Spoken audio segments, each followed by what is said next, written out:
Lawsuit against the company running Metro buses calls it dismal, abysmal, and incompetent. Thanks for joining us at 5. I'm Ashley Kirkland. And I'm Chris Jacobs. Beverly Kinney died after a bus driver ran her over back in January. WLWT News 5's Todd Dykes is live in Hyde Park with the comments from her family after they filed a wrongful death suit. Todd.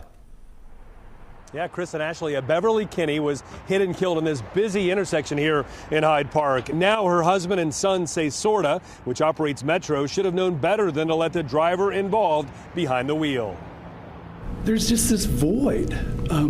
She was the type of person that said hello to everybody on the street. 5 months ago, a collision in Hyde Park turned the lives of these 3 men upside down. I'm feeling pain and sorrow and loneliness and suffering and anger. Never in my wildest dreams did I think I'd be sitting in front of a bunch of cameras trying to correct a horrendous wrong. In January, police say a Metro bus driven by Dion Willis ran over and killed 87-year-old Beverly Kinney, who had the right-of-way as she tried to cross Duck Creek Road near Dana Avenue. Beverly lost her life when she was brutally run over. Attorney Rex Elliott filed a lawsuit today against Willis and SORTA, Metro's parent agency, on behalf of Beverly Kinney's husband, Ed Clousey, and her 2 sons, John and Jeff. We are on an absolute mission to make sure that this doesn't happen again. The Kinneys cite what they call Willis's abysmal driving record and SORTA's dismal history of employing reckless drivers.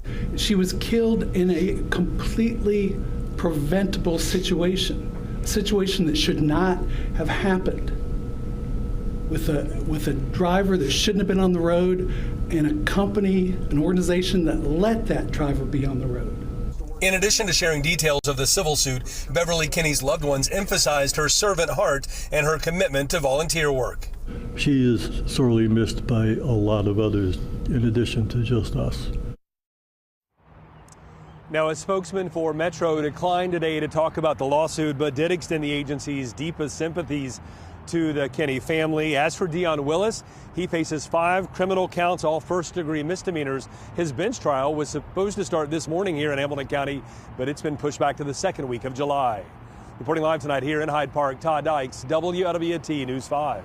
Todd, thank you so much. And the lawsuit also does not detail the amount of money the Kinney family is seeking, but their attorney did say Beverly Kinney's loved ones are creating a foundation to use cash that may come their way for charitable purposes to honor the 87-year-old's legacy.